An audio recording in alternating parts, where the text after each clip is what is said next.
আল্লাহ রাব্বুল আলামিন বলেন, ইন্নাল্লাযীনা ক্বালু, হে আমার বান্দা-বান্দীরা, তোমরা যারা বলেছ ক্বালু রাব্বুনাল্লাহ, আমার রব আমার আল্লাহ। রাব্বুনাল্লাহ মানে আমার রব আমার আল্লাহ, আমার রব আমার আল্লাহ। সুম্মা ইসতাকামু, তার মানে আল্লাহর উপরে বিশ্বাস করলা, তার মানে ঈমান আনলা। এই ঈমান আনার উপরে যখন তোমরা সুম্মা ইসতাকামু অটল থাকলে, তোমরা ঈমানকে লড়চড় করলে না, তার মানে ঈমানের মধ্যে মানে তাল বাটাল ধরাবে না যে আল্লাহ আছে কি নাই, কি হলো, এটা ঠিক ঠিক আছে কিনা, এরকম কোনো টাল মাটাল না করে সুম্মা ইসতাকামু, তোমরা এই আল্লাহর উপরে বিশ্বাস থেকে অটল থাকো।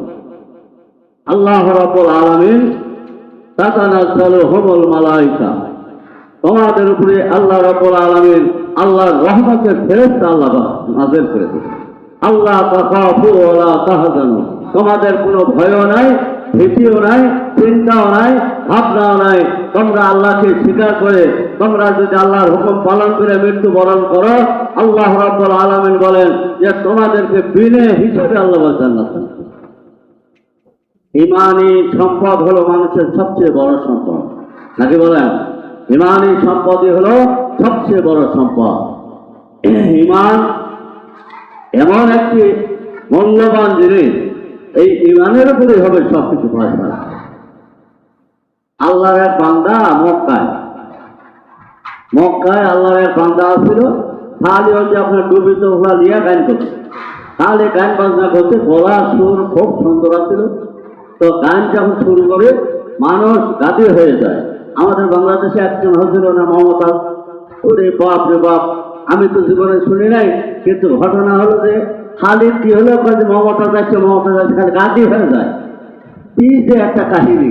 মমতাজ তো দেখলাম এমপি হওয়ার পরে যে টিভির মধ্যে কি এত বড় কি সুর আছে, কিন্তু দেখলাম যদি এলাকায় আসছে, এখন বরকে আমার ছিল মনে হয় ছোট বড় না ভাঙচুর করে খালি চলে যাচ্ছে।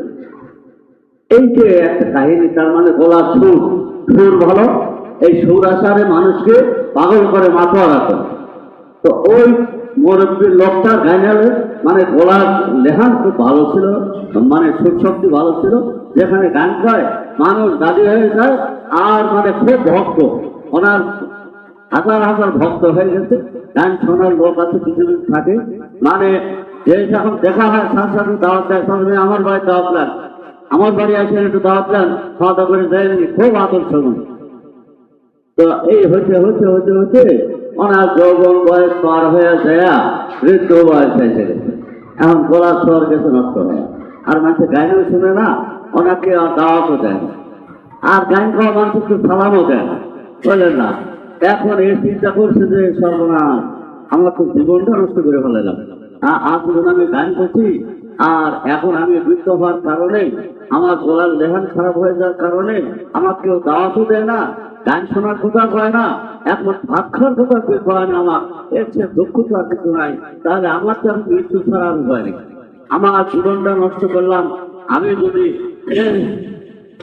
যদি এলেম কালাম শিখলাম নি, আল্লাহ কালাম শিখা যদি আমি অসুস্থ করলাম নি, মানুষ আমার রোজের পানি বয়ে দিত, তখন ওই চিন্তা এসে গেছে। এই জন্য সাহেব বলেছেন, জওয়ানি তবা করগান সেবা হে পয়গম্বরি, অস্তে ফিরি গর্বে দাদান নেশার পরহেজগারি। অস্তে ফিরি জওয়ানি তবা করগান সেবা হে পয়গম্বরি। যৌবন বয়সে ইবাদত করা নবীদের থাকলো, হলো যৌবন বয়সে ইবাদত বন্দেগী করা। আর ভক্তে ফিরি দুর্গে দাদান মেশাওয়াত পরহেজগারি, মানে হচ্ছে কি এক বাঘ পুরা হয়ে গেছে, দাঁতটা পড়ে গেছে, চামড়া ঢিলা হয়ে যায়, আর মানে লাভ করার বল নাই। তো ও যায় গর্তের মধ্যে বসে থেকে বলছে যে আল্লাহ, আমি তওবা করেছি, প্রেম হত্যা মহাপাপ আমি তওবা করেছি, আর কোনো হরিণ টরিণ এই যে আপনার বলকি এগুলাকে আমি আর কোনো দিনে হত্যা করবো না, আমি তওবা করলাম। তার মানে লাভটা ধরার বলই নেই। ওই গর্তের মধ্যে বসে থেকে তবা করেছে যে আমি জীব হত্যা মহাপাপ, আর কোনোদিন কোন জীব আমি হত্যা করবো না। এই মানে গর্তের মধ্যে বসে গেছে, কাছে দিয়ে যাচ্ছে, মানে হরিণ যাচ্ছে, তাও লাভ দেয় না, তার মানে ওর লাভ দেওয়ার বলই নেই। আর ওই এখন এমনি মরবে। এই যে বুড়াটি বয়সে ইবাদত বলতে একটা ধরা, এই ধরার মধ্যে অনেক নকশা, মানে ওই যৌবন বয়সের মতো আর হবে না। সেই জন্য ইবাদতের সময় হলো যৌবন বয়স।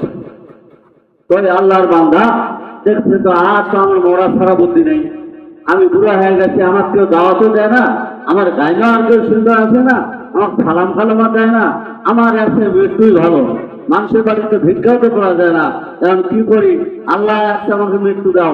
তা আল্লাহ নবী বলছে যে এই জান্নাতের বাকিতে যদি কেউ মারা যায়, দাফন হয়, জান্নাতের বাকিতে যদি কেউ মানে দাফন হয়, তাহলে ওই লোকের আল্লাহ হিসেব নেবে না। আমি যে গান কোয়া করছি জীবনে, আমার ধরলে তো আমার হিসাব দেওয়ার বুদ্ধি নাই, তো মরি কিন্তু জান্নাতের বাকির চেয়ে মরবো না। এই নিয়াত করে বেচারা মানে বাড়ি তো মক্কাতি, ওখানে জান্নাতুল বাকিতে যায় মানে ঢুকি টপলা যা কিছু আসিল ওগুলো সব বাড়িয়ে ভাঙিয়ে যায়, ভাঙিয়া ওই কবর খুঁজতে খুঁজতে একটা পুরানা কবর বসে, পুরানা কবরের ভিতরে যায় অনেক ঢুকিয়া ঘরে থেকে 2 হাত রূপে তুলিয়া কান দিচ্ছে আর খালি আল্লাহকে দিবা, আল্লাহ আল্লাহ আমার জীবনে খালি গান করাতে আমার জীবন নষ্ট করে দিচ্ছি, আল্লাহ আল্লাহ তুমি তো বলেছ লা তাকনাতু মির রাহমাতিল্লাহ, আল্লাহ তুমি তোমার রহমতে নূরে জীবন মানে করছো, আল্লাহ তোমার নূরে রহমতে নূরে শুনে, আল্লাহ এই জান্নাতুল বাগিতে আমাকে মৃত্যু দাও আর আমাকে বিনাশ হিসেবে তুমি জান্নাতে দিও, আল্লাহ আমার জীবনে আমি কোনো কাম করে নেই। এই হাত থেকে কান্না শুরু করছে, আল্লাহ পাক দোয়া কবুল করছে। ওই সময় ছিল হযরত ওমর রাদিয়াল্লাহু তাআলা আনহু খেলাফতের জন্য। হযরত ওমর রাদিয়াল্লাহু তাআলা আনহু ঘুমায় আছে, তো আল্লাহ পাক দেখাচ্ছে এই ওমর তাড়াতাড়ি ঘুমের থেকে ওঠো, ওই জান্নাতুল বাকির এক পুরাতন কবরের মধ্যে আমার এক বান্দা আমার কাছে কাঁদতে কাঁদতে হয়রান হয়ে যাচ্ছে, ওর তুলে দিয়ে এসে আর খানার ব্যবস্থা করো, যতদিন পয়সা থাকে বাইতুল মালের থেকে আর মালের ব্যবস্থা করছে। হযরত ওমর রাদিয়াল্লাহু তাআলা লাফাচ্ছে, মানে যখন স্বপ্নে দেখেছে তখন বলছে যে আপনি কে কে? বলছে আমি আল্লাহ। তাহলে কার বান্দা এরকম করছে? বলছে আল্লাহ। আমি আল্লাহ, আমার বান্দা দেখ জান্নাতুল বাকির মধ্যে পুরানো এক খবরে কান দিচ্ছে। হযরত ওমর দৌড়ে দৌড়ে উঠে আসছে, আচ্ছা জান্নাতুল বাকিতে খোঁজাখুঁজি করতে করতে ওই পুরানো খবরের কাছে গেছে।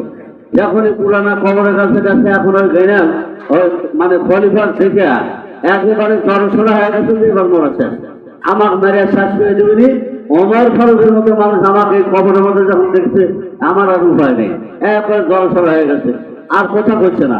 হযরত ওমর দাঁড়িয়ে দিচ্ছে, এই কবরের মধ্যে কে? আল্লাহ বান্দা, ওঠো ওঠো, তো তাড়াতাড়ি তুমি ওঠো, আল্লাহ পাক পাঠিয়ে দিচ্ছে তোমার কাছে তোমার খানার ব্যবস্থা করার জন্য। বেচারা তাড়াতাড়ি করে উঠছে কবর থেকে।